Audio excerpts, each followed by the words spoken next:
Welcome to the Good Morning Education Show, and my name is Rotimi A. This is another day. This is another time. This is the show you've been waiting for, your favorite education show, the Good Morning. And we always have the saying of the show, that's saying it's always the morning on Good Morning Education Show. If you're streaming today and joining us for the first time, please do let us know where you're streaming from, where you're connecting from. I will be excited and happy to hear you, to talk to you, to share with you, and then of course to ring the bell of blessing to you if you have. And of course, please join the conversation today. We will be having a fantastic time today. I would not waste much time. We already have one of our analysts in the studio. We have KK in the building, and she's going to join us in 3, 2, 1. KK, good morning.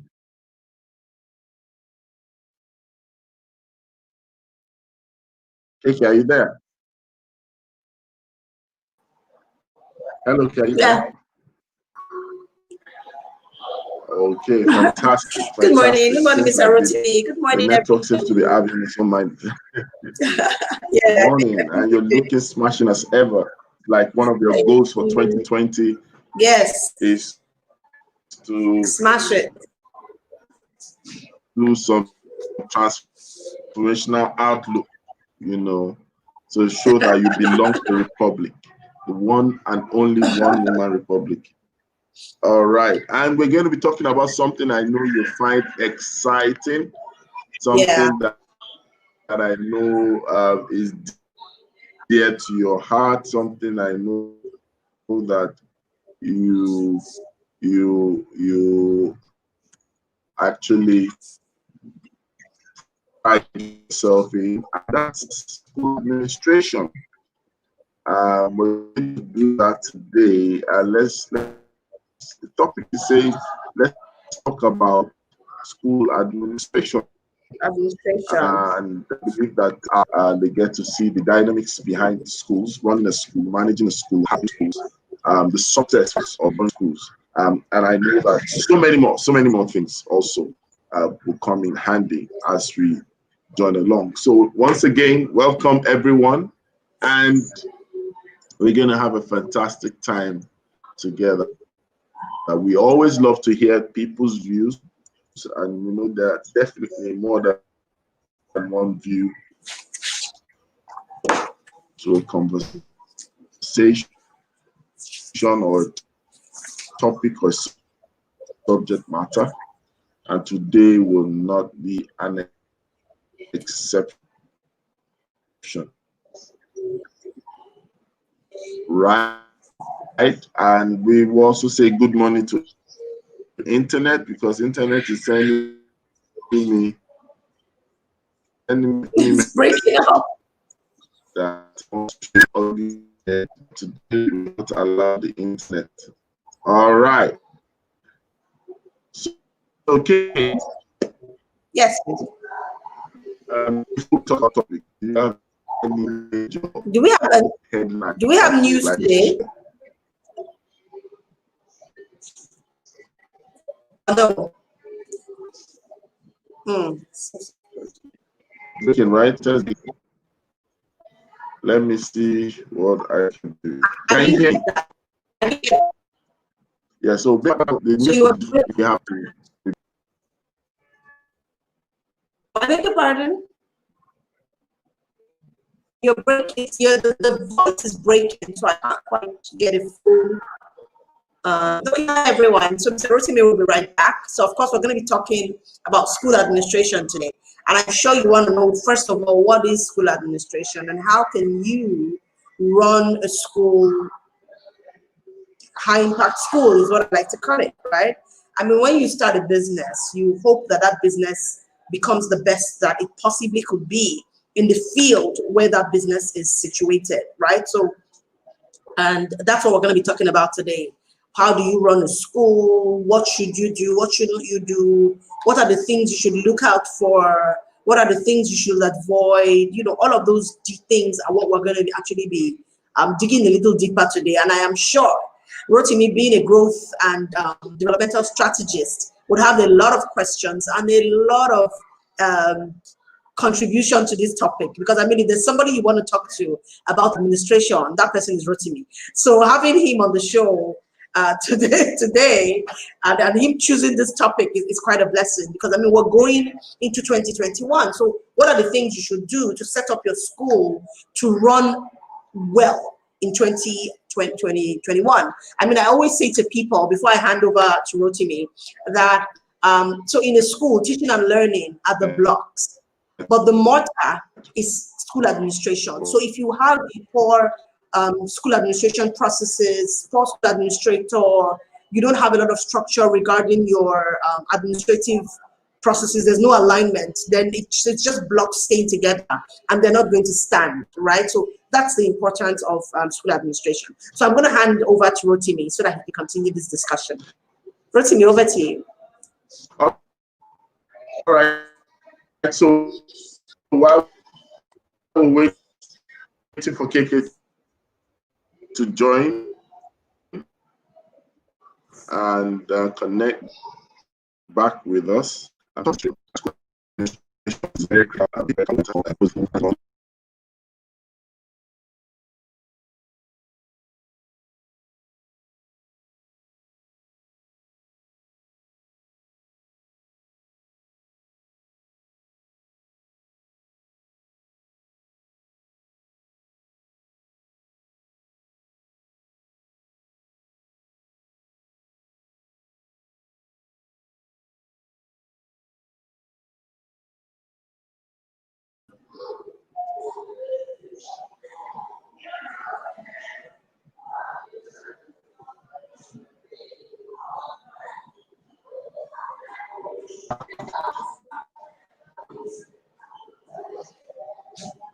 Kiki, can you hear me now?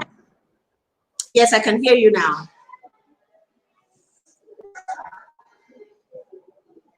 Okay, so over to you, KK. Let's talk about school administration. What does it entail? Wow. What is it about? What are the lengths? What are the breadths? What are the depths? What are the heights? Offline, I was actually talking about school administration, and so I thought you heard all of the things that I said. So I was surprised when you said, let's wait for KK to join, and I'm like, what's going on here? So yes, before we went offline for a short bit, so what I was saying is that school administration is okay. School administration is the mortar that actually cements everything together. So in a school, the foundational principles that a school runs on is the fact that it's a school. And when you think school, you think teaching and learning. So of course, teaching and learning spans across cognitive, emotional, social, there's just so many aspects of teaching and learning. But there's something that causes alignment, that brings it all together, that causes it all to function smoothly, and that is administration. So what this simply means is that if you're building a house and you do not have the mortar, that's the cement, that cement mixture, and you feel that just putting the blocks on one on top of the other is going to stand, then you'll make a huge mistake. So every single time you think about school administration, think about the house and the work of the mortar. So what does the mortar do? It keeps all of those blocks together. When you cut up the window, the mortar is what keeps that window in place. So that's what school administration is in a nutshell. School administration is that part of school structure that holds every single thing together and ensures that the work that you do in your school actually reaches your target audience, and that your target audience is brought into your school. School administration is what causes alignment like I said, in everything about the school. So if you do not have a strong school administration, then in essence, you really do not have a strong school. Yeah? All right. So I'm going to hand over to Rotimi. And as I said, guys, Rotimi is a growth and developmental strategist. So you really want to hear his views about this conversation this morning.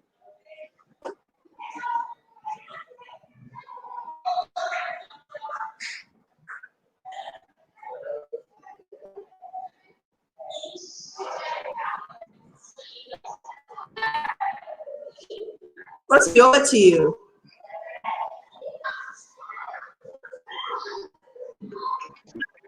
You play politics. You play politics. All right, so there you have it. Like I said, something important. Admission is more like, yes, thank you. So school administration, like they said, is like the mortar between the bricks. What blends it? She says is the alignment as it. There are many things that people are concerned about. There are many things that people are. How do I put it? People might find intriguing. One of those things will be that when we talk about school administration, what's the critical component or critical element that one must singly work on? Is it the school's vision? Is it resource control or resource drive? What exactly forms like the top of the list? Because when we talk about school administration, so many people have different concepts, and I would like to find out from you, Kiki, what are your thoughts on that? And before you say anything, I would like to welcome Safety Chick on today's program. Safety Chick, good morning. Good morning, Mr. Good morning, Mr. Yes, happy to be here today. Why is it that the day I'm off camera, that's the day that Mr. Jai will come? Safety Chick, are you there? Yes, she's here. I don't know what's going on. Today I turned off my camera. Why is it I can't hear Safety? But I can't hear her. I shall be back. Be back. This is really serious. All right, so KK, if you can hear me, and I'm sure Safety Chick can hear me. All right, so KK, I asked the question. I want you to answer that question. Yeah, so the components of school administration, yeah. Yeah, so I mean, everything you actually mentioned is school administration. So school administration runs both across operations, finance, customer care, human resources, staff welfare, and even learning. Yes, because there is the administration of learning as well. So all of those are facets of school administration. Now, when you talk about the single most important component, I would say leadership, which is the school administrator or the school administrative team, because it is the incumbent, it's people to make do jobs, right? So jobs are run processes, but at the end of the day, if you don't have the right people in the right jobs or skilled enough to do the right jobs, then things are going to fall apart. So all of those processes are extremely critical, but the person who holds the place of leadership is so important, because if me as a leader shuts down certain things in the school, then I shut them down. And it's very unlikely that my team will go against me. Very unlikely, right? So if we have the wrong leader in the wrong position, then there's nothing to be done for it. And I would like to just mention here that a lot of times we have people who are able to do things. So they're able to act, they're able to just move, but they do not possess the ability to lead. There's a huge difference. So we as you know, developmental people and be in the mentoring space, we need to always talk about it, that when you're looking for a school leader or a school administrator, because that person is going to tie in all of those processes together, you must look at the qualities of this individual so that you're sure that all of these elements of school administration can be brought in properly together. And even if the person is unable, doesn't have capacity in a certain area, because they have the right mindset, then they would allow the person who has capacity do their job. So once again, Mr. Rotimi, I would say that in all of these really many components of school leadership, I would always pinpoint having the right person in the right job. Over to you, Mr. Rotimi.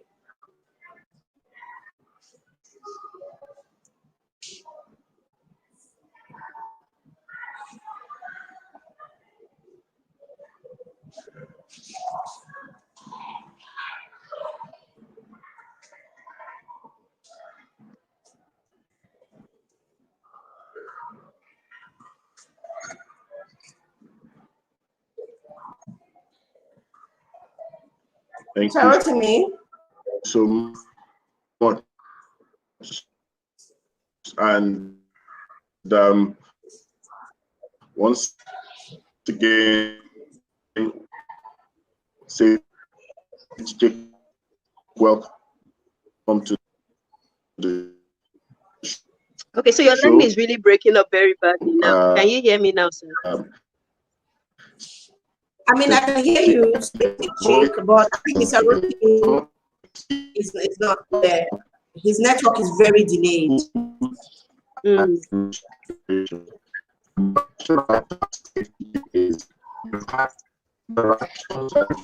Contact with school administrators, school,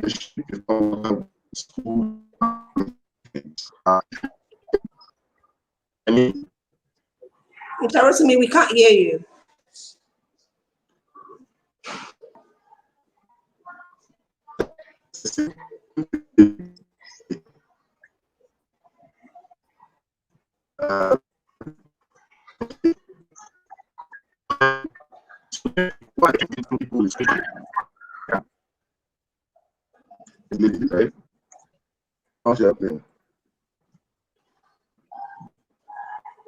Okay, so that over to you. That question is for me.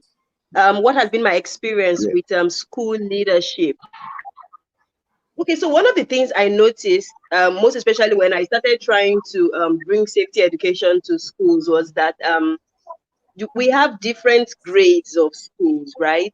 And sometimes among these grades of schools, what some of them do is, if they are not certain of a direction to take, they look at what a supposed leader in their grade is doing, and then whatever that leader is doing is what they will do. So, for example, I did a book reading session at a book club, but this book club had parents from with children from different high grade schools, and the book club owner is a friend to should I say maybe like a program manager or a school administrator in one of the big schools. And just because she saw that post on her friend's social media, it opened the door for me to enter that school. When their competitors saw that I did safety in that school, they invited me also to their school. So many times when people are in doubt, the schools look to one another to see what their peers, in quotes, what their peers are doing. And then they do that. And I'm sure we'll notice that that's also what happened when suddenly children started wearing jeans and t-shirts to school on Friday.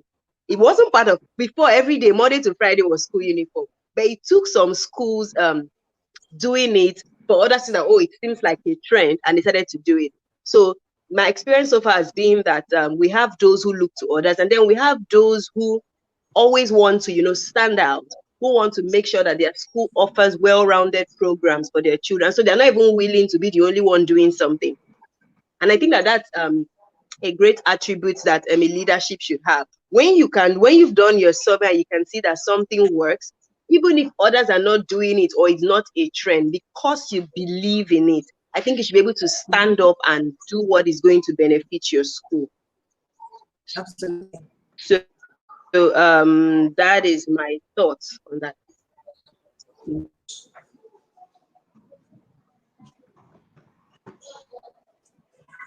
Fantastic. Fabulous. Are you there? Can you hear me now? Yeah, I can hear you. Yes, so I think we're on the same wavelength now. We can hear you now. Yes, can hear you now. Okay. We spoke to school safety check. I've been a wavelength ahead of you guys. It's not been on the same.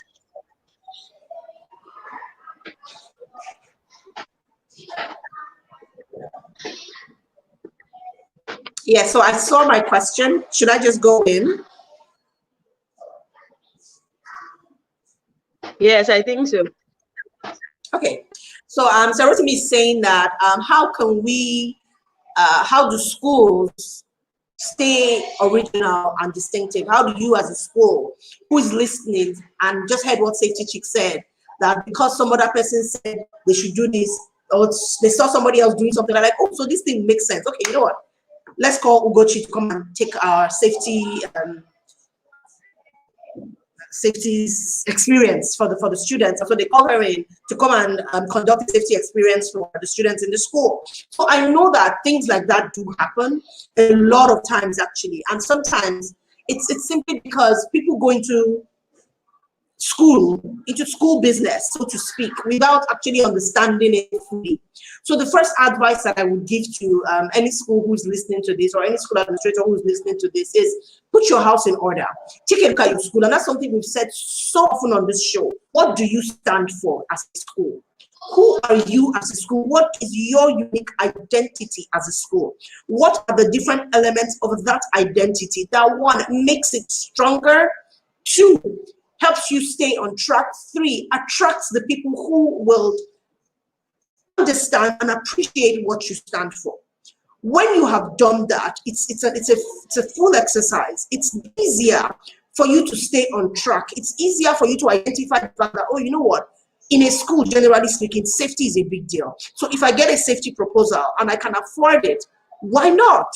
I need to bring Safety Chick in. If you hear again that people are having growth meetings, you're like, oh, you know what? A school should grow.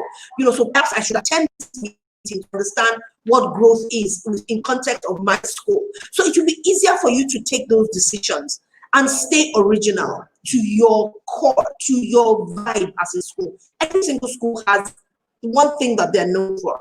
And the way you can find that out, if you don't know, which again helps you stay original to that, is to find out from your customers what it is they say about you. What is that thing that makes them keep coming back to you as a school? That may actually be an ethos which you have missed out on. So you may have started out your school thinking that, oh, you know what? I want to be a tech school, but the vibe you're giving out is not a tech school. The vibe you're giving out is it's a sports type of vibe. So you're going to have to ask yourself, oh, this is who I want to be. This is my vision, but this is my brand.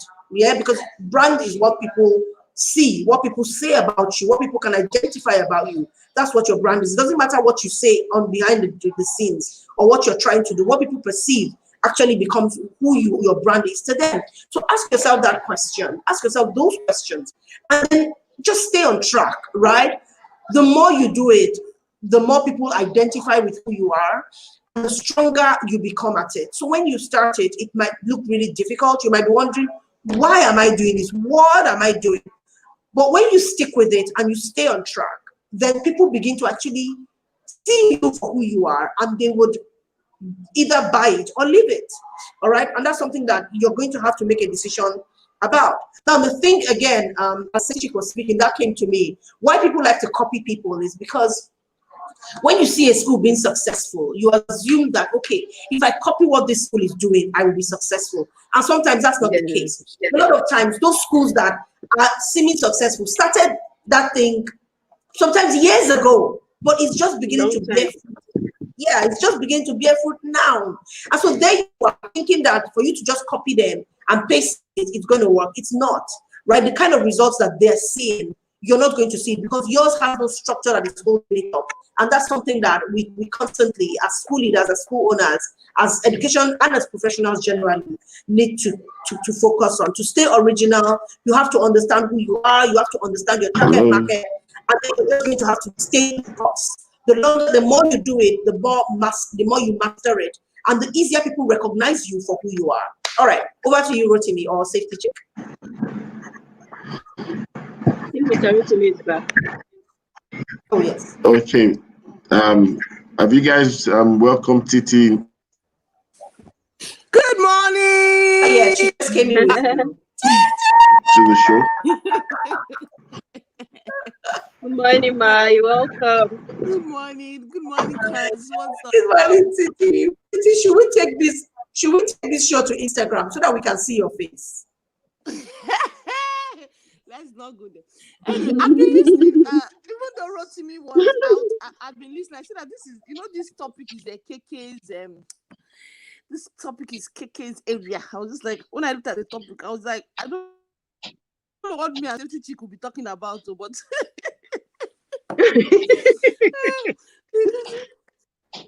the PhD of school administration is here. Okay, let me just join, Sha. Good morning to everyone. Good morning.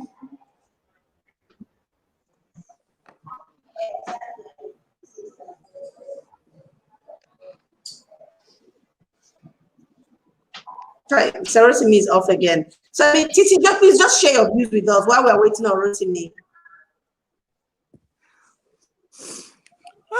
I like what you said, that when people look at a school that is successful, people don't understand that there's a season of planting, how I say watering, before you see the harvest. People just feel, oh, this school has, you don't know the story. And it's this constant picture where they show you an iceberg and say people see success, they see the little bit of the iceberg, but really there's so much that is, under the eye level. Is that what I'll call it? So when it comes to school administration, it's really so important. And I always talk from a parent's perspective.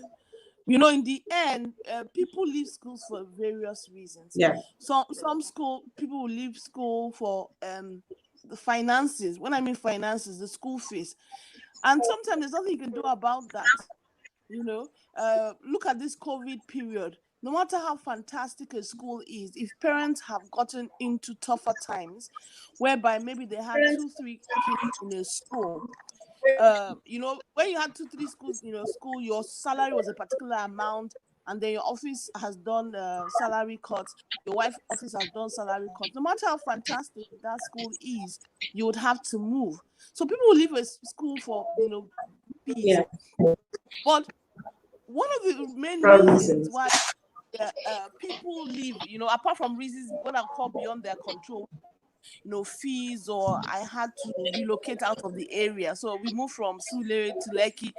One of the main reasons is because of the teachers and the school administration. When you feel that the school administration is not responsive, they don't listen, that can be a reason why people leave. And even when there are challenges with the teachers, the challenges with the teachers are really a reflection of the school administration. Because you can find that teachers, even if they are perfect, if they go into a place where the administration is how do I say loose, they would just end up doing anyhow. So that teacher that you thought was a very good teacher, but with the wrong school administration or the wrong school environment, then you don't see all that good thing you heard about them. And over time, they affect other people because it's a thing of culture. So if I'm a teacher that I'm always so hardworking, and then I look and realize that in this school they don't really care. What they care about is how you kiss ass, or how much high service you do to the school owner. Over time, I'll get discouraged, and over time I'll just end up doing my barest minimum. Another thing is that when you also look at school and school administration, when the school has put in place structures, it shows. So even when the teacher is not as diligent, but because of the school structure. So I remember there was a time whereby the school checks the children's notes. So the teacher is always very particular in checking their notes. So you find that your child's notes are less likely to have errors because they do all these regular, checks of the children's notes. And that's really what you want. Or how it is, they have all these inspections built into whereby they go around checking on the teacher. So that teachers that have challenges teaching, or teachers that need some areas for improvement, those things are noticed. All that is school administration. And as we know that, life is a thing of constant learning. Life is a thing of constant learning. Things are changing. And that's really what the school administration also does. Whereby they see that, okay, what, this is an area that we as a school, we are lacking. And we need to get someone to teach us. We need to do that. And sometimes it's not even the hard skills. Sometimes it's the soft skills. During this COVID, beyond learning how to use technology, a lot of things that school administration need to be doing is soft skills. The teachers are exhausted. I remember my sister was telling me that there was a time that, their school administrator during this COVID period, took over their classes just to give the teachers some breather, because they realized that, oh boy, in the beginning this thing was really, really stressful. So during some days, they made such a thing where everybody had to take all the class. The administration now came and took the classes just to give the children, teachers breathers, especially when it was coming to where it was time to prepare, the reports and all that. So they gave them like one day where you didn't take any class, you could go and do the report. Because, that's why I said school administration is more than the technical. There's also the soft skill side of it, being emotional, being able to put yourself in the teacher's school feed. I saw some schools where by doing this COVID, they were having just too many, in my opinion, too many life situations, which I could imagine would be extremely exhausting for the teachers. So sometimes you needed that thing of whereby, let's balance that. It doesn't have to be every day. So there's also that thing of, compassion, empathy, people knowing that you care beyond the money. It's the same thing during this COVID. I felt that it was a tough time for schools, but sometimes they needed to not make everything only about money. This was really tough. Honestly, I wish I had so much money to give all the schools that went through challenges. Hey, but behold, I don't. But in the same way I felt that's the same way the school administration needed to extend that. Let it not be only, I need to keep at the level that I was doing. So sometimes you need to just to show the people that you are human, you understand their challenges, dip into a bit of the savings just to help that. That's not to encourage laziness or anything like that. So the school administrator is really, really important from the teacher perspective, even from us, the parents. You want a school administration that's approachable. I hate that idea that it's like going to go and try to see the governor when you want to go and see the school administrator. you know that of a school where you are a stakeholder and paying fees. You don't want to be a border, but you still want to be able to go where it's not such a big deal. You can reach them and tell them you're boarding. I also want a school administration that it's flexible to the needs. So they have general rules, but they are flexible and they listen. And I'll give a good example. In schools, they put children in classes, usually at the beginning of the year, assign them to teachers. And especially when you've had an older class teacher, you've had an older child in that school, you tend to know a lot of the teachers, their strengths, their weaknesses. So I have this nephew. My nephew is he's very brilliant. So because he has older cousins, he tries to compete with his older cousins, which makes him know more about things that his mates do not know. So that means he tends to learn a bit advanced because he's trying to compete with his older cousins. So it means that in his class, he can be very disruptive. So he's not the kind of person that needs a very nice teacher. He's the kind of person that needs a, Mary Poppins, no nonsense kind of person.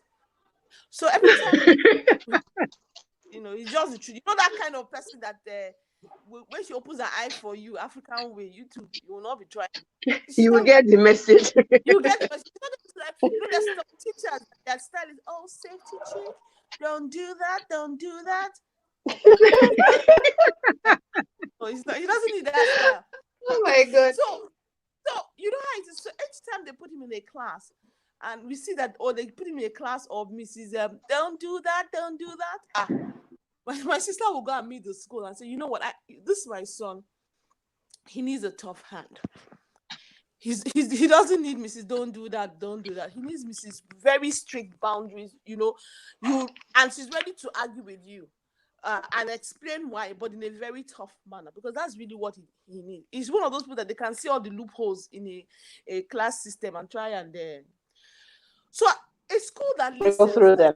Yeah, a school that listens to you, goes back and observes that really we haven't spoken to his past teacher, that he's that kind of person and is willing to change, as against one that say, oh no, we have this system, once we do this we can't change. So that's what I mean. So the school administration is really, really very, very important. They need to be very approachable, so that they're not hidden by so many levels that we, the parents, can't approach them. They need to listen. I think that's always very important. I've really appreciated school administration that listen, even if they don't implement 100% of what I said. But that's the fact that I felt that they listened to me when I came and told them about this issue. Just the fact that you feel that they implemented some of the things that you suggested shows that, you know, they listen. Of course, some parents are troublesome. We know that. Some parents want heaven and earth. But I think it's important that you collaborate. I think it's important that you consult. I think it's important that you do consensus building and making parents part of, you know, how, you know, what you need to do in terms of stakeholder engagement.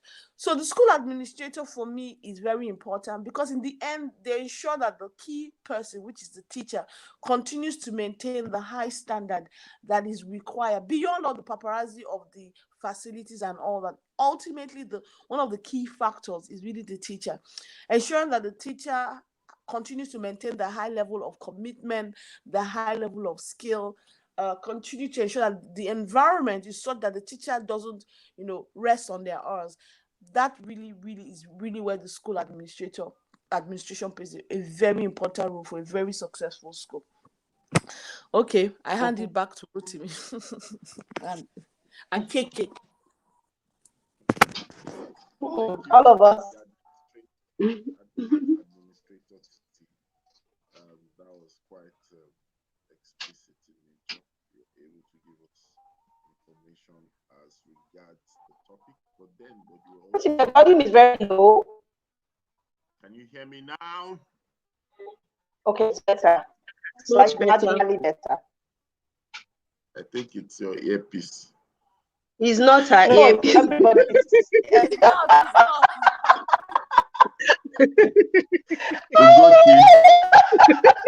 What have I done to offend thee? Thou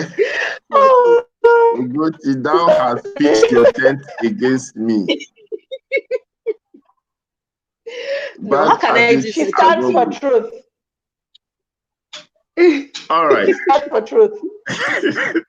Okay, so still on the conversation on school administration. I believe that listening to what you guys have said so far, it's easy for us to really see that there's a pivotal role that that this concept and the concept of school administration is very, very pivotal to the success of the outcomes of the school.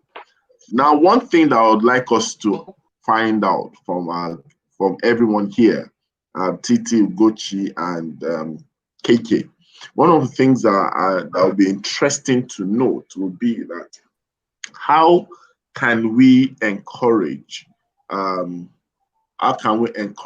distinctives in such a manner that we begin to see schools, you know, position themselves towards exploits. Do you understand?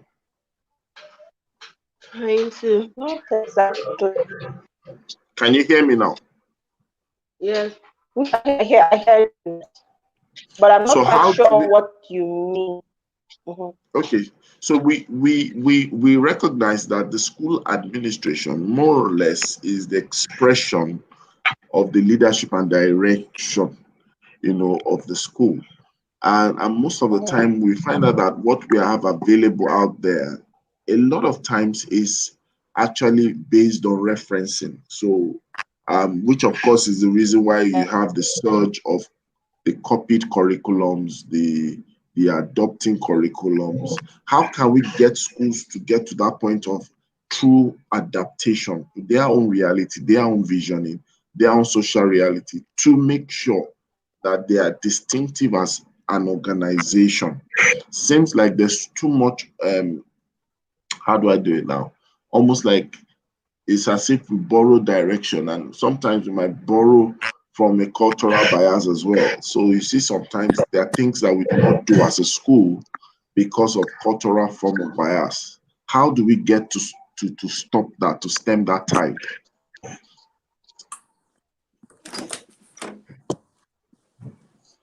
Okay, so you know, if I may start.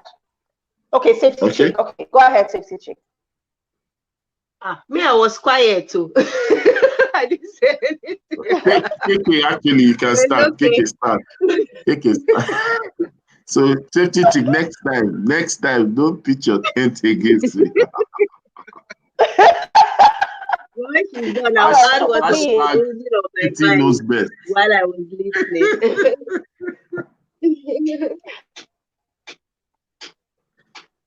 Okay, so for every school, it's really, for any business, to be honest with you, it's really important that before you get into that business, you need to ask yourself, who are you? Let me put it like this. If you cannot sell, you do not have a business. The reason why you are in business is because you need to be able to sell. All right. So you need to ask yourself, who am I meeting? What solution am I providing? What problem am I solving? And even for a school, it's really important. Now, you think that your school is just about teaching and learning. It is about teaching and learning, but who are you teaching? And what will they be learning? That's how you then get your target audience. There's some parents that all they want is for their children to pass exam. If you cannot be that for school, and you're thinking more of a rounded child who can communicate, who can think, who can, if that's what your school is about, then those two parents who want exam, they're not going to like your school. So you must ask yourself, what are we about? Who are we targeted to? What problem are we solving? Once you can answer those questions, it's easier to position yourself and be in that place where people can actually recommend you because you're meeting their needs. If you don't meet my need, I will not recommend you, because as far as I'm concerned, you don't do your job, even if everybody else is saying fantastic things about you.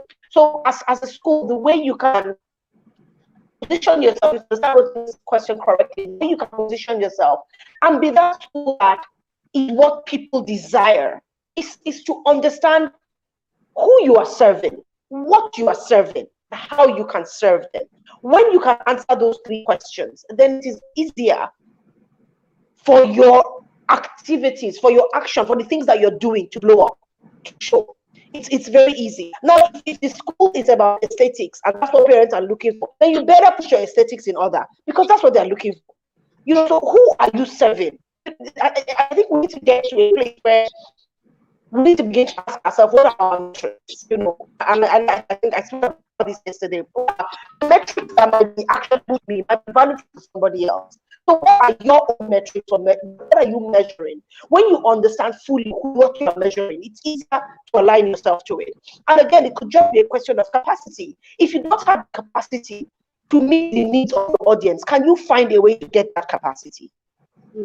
Don't sit down there mumbling through things, assuming it's just going to work out. It's not just going to work out. At the end of the day, people are going to leave you because you haven't met their needs. And again, that becomes a problem because you didn't have a bad name, you have a bad reputation, which you then need to find a way to overcome, to smoothing out. And that in itself can be such a difficult thing to do. So know who you are, know what you're about, know who you are, who will buy your market, know how to reach them, know how to sell that market and give them what it is that they need. And then you need to learn how to leverage on your customers, on your current audience. Use technology as well. There's people put things on Instagram or on Twitter or on anywhere really, on their websites, because they know that people would happen to come there and maybe see what it is that they want. So find out who your primary target is, find a way to meet them. And for some of them, your secondary target. That's the way you can stay you can stay optimal, and people actually begin to recommend you because you are meeting the needs that you say that you will meet. Over to you, Timmy. I hope I was able to answer, question the way you expected it to be answered. Okay, I think I will just pick up from there also. I really like the way you answered the question. You've done justice to it. Yes. So me, I'll just add. No. It's true now. I really liked it because when you asked that question, some thoughts were just going through my head. So she's answered it very well. But the thought that really kept on coming into my head is the fact that schools need to understand that people are going to copy them. They will not be the only one doing something, right? So once they are clear on that, it will remove all these unnecessary unhealthy competition. They would focus on doing the real work, which is ensuring that differentiating factor that they now have, they always do it excellently. So you say that you are a Montessori school. you won't be the only Montessori school in Nigeria. Other people would wake up tomorrow and decide, oh, I want to go to Montessori, and they will begin to do it. Your own job is just to ensure that you just keep on doing that, your Montessori, so well that your parents come and they feel the effect of whatever it is that you are doing in your school. And I think that schools should understand that giving good education is not only about saying that, oh, you are tech inclined, you have so and so facilities. There are a lot of unspoken things that parents observe when they come to your environment. So they came for PTA. Was the event orderly? Was it organized in an orderly fashion? How did you guys manage your time? Did you say it was 1 hour meet and ended up turning to 3 hours, and then they can't really see why they spend 3 hours at that place? When they came to your school, how did the environment, did it look neat? Of course, children would play, and sometimes they can be all over the place. But even in that sort of chaos, was there still some sort of orderliness? Because the truth is, what makes a parent happy about a school is how the child performs, right? But there are some other things that contribute to why they feel comfortable coming to your school that you may not even know. It may be as simple as, how the security men behave when they open the gate. The fact that they cannot just enter anywhere. There is a procedure. There's a way in which things are done. The way the teachers relate, the customer service. And, it boils down to what Mrs. Ajayi was saying earlier, how some other schools can watch a school and see them doing something and think, oh, that is what we should do. And they begin to do it, forgetting that the reason that school is producing that result is because they've done it over time, and it has sort of become a culture. So if you operate in a school where it's just culture, part of the school's culture, for the teachers to be nice, for the admin staff to be welcoming, to listen to the parents, get feedback. Ms. Adeusi mentioned that, she felt good that they listen. And even if they don't do anything, the fact that they were welcoming and they listen was something. So when schools and school leaders, school administrators get to understand that it's not just about differentiating yourself, it's now about ensuring that you maintain that differentiation in all spheres, in the things that you do consistently. That is what would make a parent to go to a meeting with her friends and talk about how her children's school is the best because of so and so. So those are things that school should be in mind. So stop focusing on you are the only one that is in tech, or you are the only one in Montessori. You are the number one in that. At the end of the day, if you are number one and your parents come and they just feel that you guys are not organized in the way you organize your activities, you don't manage time properly, it may just be niggling at the back of their mind. They just need something to happen, and that will fuel the reason for them to step out of your school. So I think that that should also be considered. Thank you so much. Thank you, Ugochi. I don't know if Titi wants to say anything about before Titi might chip in something. I'd like us to also draw attention to the world of competition. Yes, we can't remove that fact that there will be competition, but the truth of the matter is this. Competition is meant to be anchored in competence. At every point, check every sector, check every field. You want to take it a case study, look at the athletics world. It's always driven by competence. It's always anchored on competence. We don't necessarily gain much when our competition is more of, I don't know how to put it, because I just see sometimes we don't compete with the spirit of sportsmanship, especially within the education space. It seems like we want to compete. So our competition or our desire is, if it's not us, no one should exist. So it's almost like trying to outdo people without bringing competence forward. And that's a bit of the challenge, sometimes where we begin to think that people would have grown or begin to champion things for the sake of the sector, for the sake of the industry. People begin to do things for the sake of themselves. Even in the school administrative setup, internal-wise, when people should do more of the good for the school, you begin to see people scheming for the good of themselves alone. How do we get to solve that? Titi, you can say what you want to say now, and I would like anyone to jump in on that. Honestly, I think we've kind of answered that question. And even, I don't know which day we talked about kind of running your own race. You always be in competition with someone if you're comparing yourself with another person. And then you can imagine that you're on the bridge and you're racing with somebody. Meanwhile, you are going to Ikeja and the person is going to Yaba. Then you're feeling very cool. Oh, you're ahead of only for you to see that it turns off at Yaba. Why you still are going to Ikeja? So I think that's just the thing about this life. In the end, if you stay true to your objectives, stay true to your target audience, you would eventually win. That's just what I say. You would eventually win. So you always have to have a focus. You have to have a goal. Don't let your goal be that I want to be better than somebody else, because that's not a real goal. A real goal is targeted at your audience.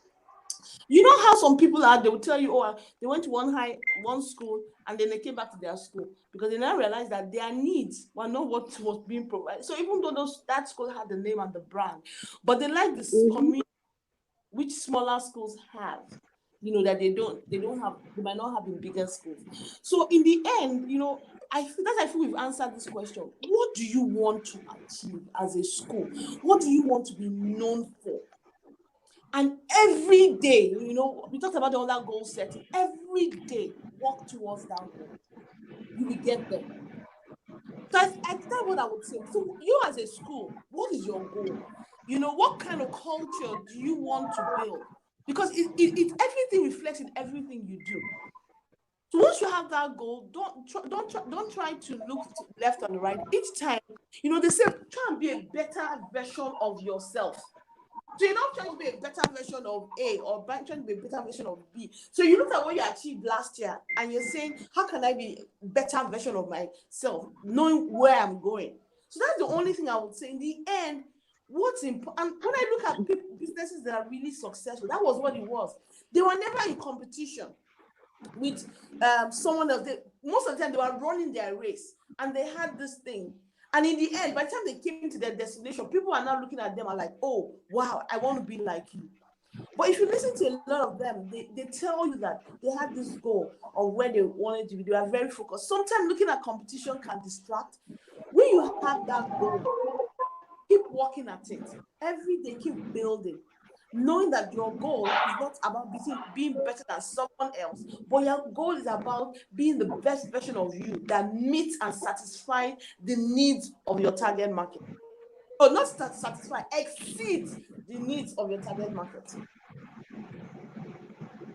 You said something that competition can how do you put it now? It can distract you. It doesn't just distract, it also disturbs.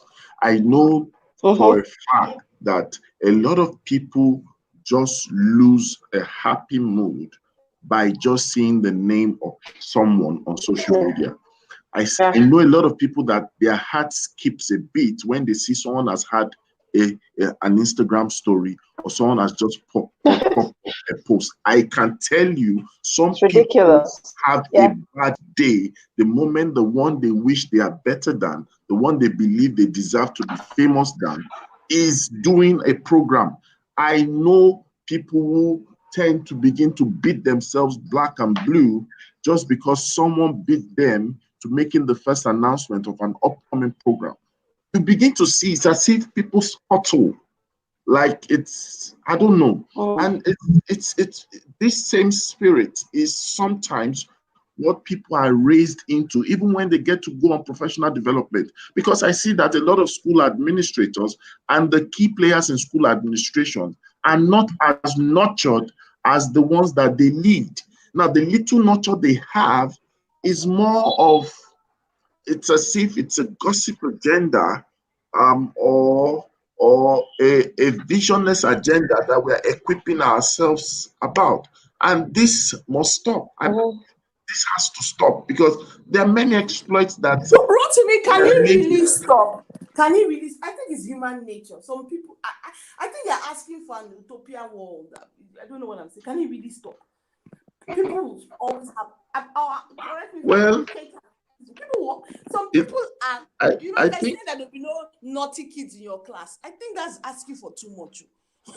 God. The idea, you see, all the kids this year, God, I'm praying all the kids this year will be the best kids in the world. I think that's asking for too much. What you're basically saying is that, God, please give me the wisdom and the strategy to deal with all the children that walk into this class. At the end, I'll be able to achieve my goals and objectives. I think that's the better Well, prayer. that's in a way, that's in a way is for it stopping, because or for it ending, better still. And you know, when we look at end in sight, the first thing about end is the concept of your own personal reality. While I might not be able to do something to KK and stop KK, I can condition Rotimi Eitayo. So Myself, and that's how it works. Yeah. And I appreciate what you said, Titi, but you know, sometimes it's also that feeling of helplessness that brings the statement, if you can't beat them, then join them. But you know, sometimes I practice this as well. You know, let me share with you a personal experience. Many years ago, what normally happens to me, and I noticed that I had to put a check on myself. I find out that sometimes what happens is when someone sees something similar, maybe a friend sees something similar, like what I do out there, the person just copies it and sends it to me, or sends it with a message. Did you see that? What's happening? What's happening? As if like, you allowed people to, you know, come into your space. They are invading your space, you know. And it's almost sometimes as that thing comes, I just feel sad. Like, what are they trying to say? Is it that I'm not pulling my weight, I'm not measuring up?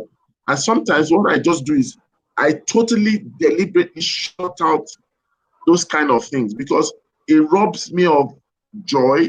It doesn't just rob me of joy, it also robs me of the depth required to stay consistent. So all of a sudden I feel like, when it's not even in the alignment of my schedule, all of a sudden I'm now feeling like, you know what? Let me just do it. Yeah. Under unnecessary being quiet is part of the roadmap. Pressure. You come out, and sometimes I understand things before their time. So I think we need to get to that point. Absolutely, Rotimi. So there's the question you asked about how when people then begin to push their own agenda instead of school agenda and all of that. So I'd just like to say a few words about that before we move on. So it's really important that thing you said, competence must be anchored on competition must be anchored on competence. It's so critical, so critical. A lot of times we don't anchor competition on any competence at all. You know, as just said, I don't think it's possible for us to say nobody should compete anymore. That's not possible. But you must be competent enough to understand that, or, you know, say enough. Just say, you know, this competition, I'm not cut out for it at all. I base what these guys have done, or at least what I see that they do, because sometimes you don't even know what it is that they've done. I can't do this, but this one that I can do, let me pour my all into it. Now, within your school system, there's something you must have visible performance-based management. And I put the visible there because if people would find it easy to go into very unhealthy rivalry, unhealthy competition, where they're trying to show up themselves, trying to even make the other person fail because of the way they don't think. So if I know that my job fits into your job, so if I don't give you my report on time, then you can't submit your report, and you're the one that gets punished. Not because of me that I'm failing. That becomes something that I can easily engage in. So we have visible performance-based management systems where everybody else knows what they're being measured on, and it must be timely. So sometimes the question is, how many people do follow up school? You know, ask what do you mean how many people can follow up today? It's too broad, it's too vague. It must trickle down to say how many people per day do they need to follow up? What is the feedback you expect? How you know that, so that way, if I'm not doing my job, it's clear how to do it for the other person. For me, we must begin to make it personal, and that's what I'm hearing what he's saying. We must begin to make it personal. You can't now to everybody else. So again, one last thing that I would say about that is what is not checked is not done. If nobody is checking, it's not going to get done. So if you want to be a school that is high impact, see people talk about, then you want what are you checking? How are you checking it? Why should you be checking it? If not, then you're just going to be engaged in honestly useless activities. Useless. Much as he said, you cannot really have all your children in your class will be great. No. But you understand that, you know what, I have a structure in place so that even when the children come to my class, after a while, based on my routines, based on the things that I do, they will know what my ground rules are. They will know how to act or what things that we need to do. And they will know why. Because it's not okay that you just know how to. If you don't understand why, there's no possibility. Okay, so I'll end there. Thanks.